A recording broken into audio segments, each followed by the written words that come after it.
decision. And so those were and finally, when I looked at it, and I looked at it very, very carefully, the Carmans River, again, most pristine river on Long Island. The idea of protecting it is that we were going to reduce nitrogen loading in the Carmans River. When I looked at statistics, nitrogen loading in the Carmans, because of all of the why is that so important to reduce the nitrogen? Because that causes the algae blooms and other things that deteriorate the river.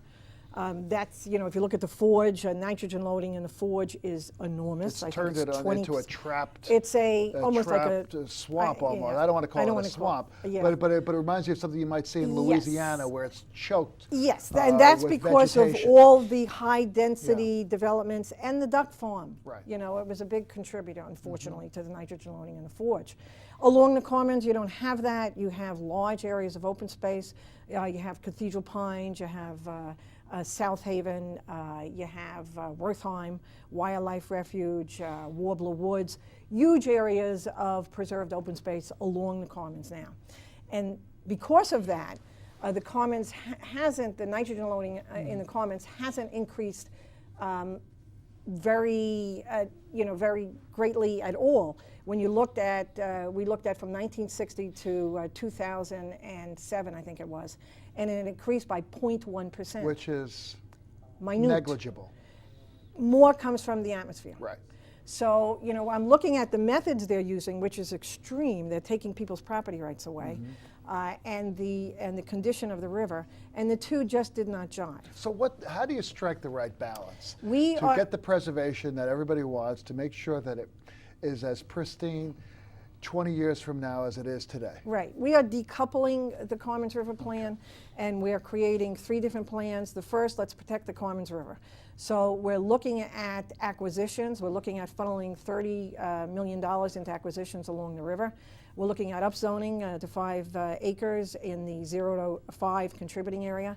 And we are also looking at the Pine Barrens Protection Act. That was one of the goals in the Carmans River, was to preserve the original Pine Barrens core, because all of those credits have not yet been extinguished.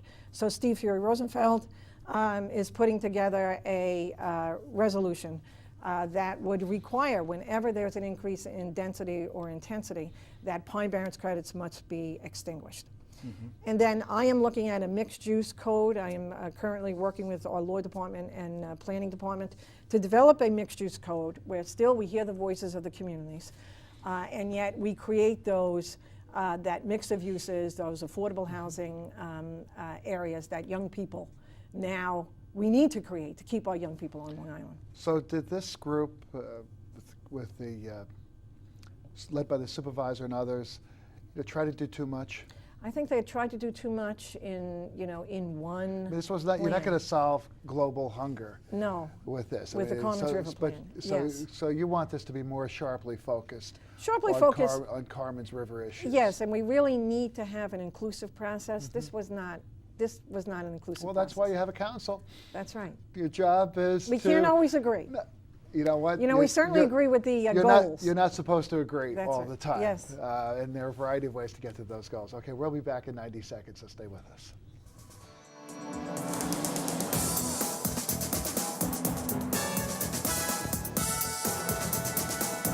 Kepert, we were talking about some of your priorities, one preserving the Carmans River, but another interesting one is that you say it's been too difficult, too cumbersome to get signs put up. I mean, this is government at its, sometimes it's best, sometimes it's worse. Get rid of all these ugly signs. But how do you do it in a way that's not so difficult for a store owner? This is an issue actually that I was dealing with long ago when I was president of APCO, the Affiliated Brookhaven Civic Organization. And what was your issue? There were too many ugly signs, big, gaudy, neon signs up and down? The streets are actually littered with signs in some areas. That's signs, true. Flags, those moving men, that the blow around, it's just an enormous distraction. Right. And there's a saying, when everybody shouts, no one is heard. And that's what happens with this Let's be honest over-proliferation of about it. Signs. It's ugly. It is ugly. You have a beautiful community, and you go down Main Street and it looks like a honky-tonk. Yes. I'll say that. You can't say that. Okay, and some signs, and we've taken photos of some of the attractive signs. Right. Business owners need signs. They need to communicate when they're having a sale. They need to attract customers to their stores. But again, when you go by one strip center, and there are flags, and there are 10 signs advertising the various stores.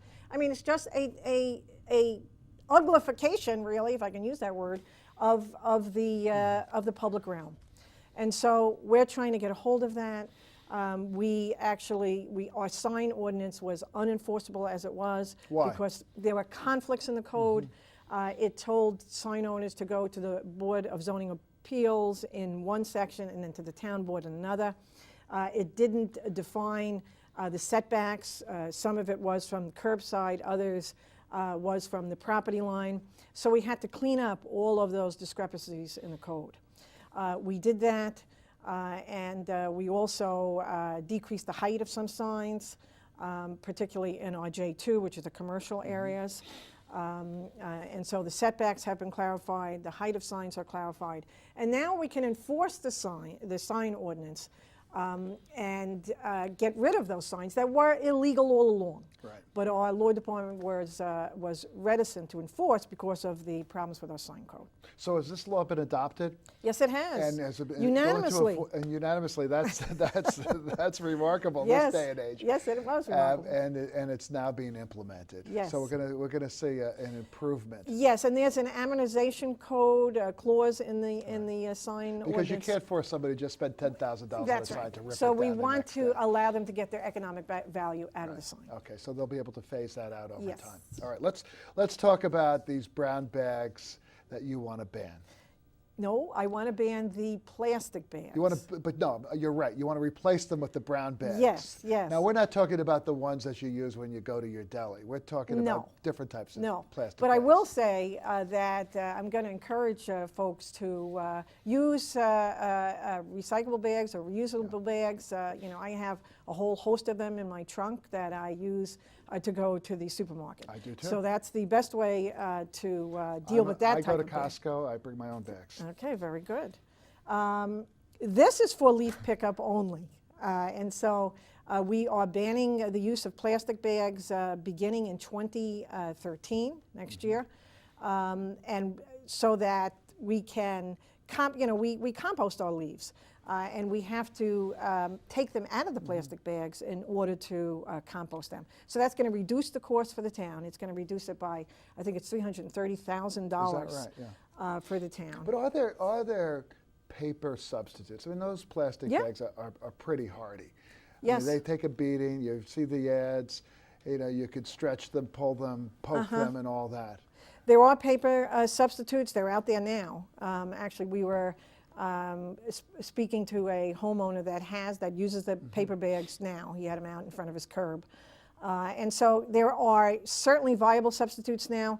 We're not implementing this until 2030 so that we can ensure that store owners get them on their shelves so there will be enough for our homeowners. Now you've got Brookhaven Town, which is the size of Nassau County. This is a big deal. It is a big deal, and it's great for the environment. It I mean, is. we had statistics.